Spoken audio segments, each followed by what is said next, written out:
ગાંધીનગરના helipad exhibition ground ખાતે 20થી 22 August દરમિયાન 23માં ફાર્માટેક એક્સપો અને લેબટેક એક્સપોનો પ્રારંભ થયો છે, જેમાં 450થી વધુ પ્રદર્શકો ભાગ લઈ રહ્યા છે.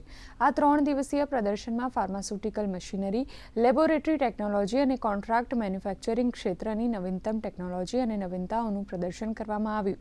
DMMAના સહયોગથી આયોજિત આ 3 દિવસીય પ્રદર્શન 30,000 ચોરસ મીટરથી વધુ વિસ્તારમાં યોજાયો છે. સમગ્ર દેશમાંથી અંદાજે 25,000થી વધુ મુલાકાતીઓ આ ઇકોસિસ્ટમની મુલાકાત લઈ શકે તેવી વ્યવસ્થા કરાઈ છે.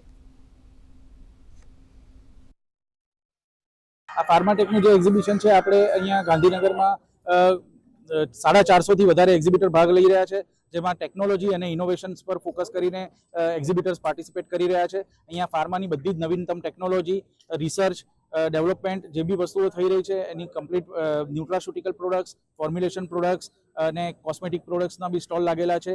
અહીંયા સ્ટાર્ટઅપ પેવેલિયન બી આ વખતે નવું સરકારના સહયોગથી અહીંયા આપણે થયેલું છે અને આજે જ હર્ષ સંઘવી સાહેબ દ્વારા ડેપ્યુટી CM સાહેબના હસ્તેથી ઉદ્ઘાટન હમણાં જ સંપૂર્ણ થયું છે. અહીંયા 10,000થી વધારે પ્રોડક્ટ્સનું ડિસ્પ્લે છે, 450થી વધારે એક્ઝિબિટર ભાગ લઈ રહ્યા છે. અહીંયા તમને નવીનતમ ટેકનોલોજી અને નોલેજ શેરિંગ સેશન્સ જોવા મળશે. ફર્સ્ટ ટાઈમ અહીંયા સ્ટાર્ટઅપ પેવેલિયન પણ થવા જઈ રહ્યું છે. આઈ હબ સાથે ગવર્મેન્ટ ઓફ ગુજરાતના તરફથી અહીંયા સ્ટાર્ટઅપ પેવેલિયનનું બી આયોજન થયેલું છે. તો અહીંયા વધારે લોકોને અમે રિક્વેસ્ટ કરીએ છીએ, અહીંયા આવો, ટેકનોલોજી જોવો અને વન સ્ટોપ સોલ્યુશન છે. તમને ફાર્માની કોઈ બી નીડ અહીંયાથી તમને મળી જશે.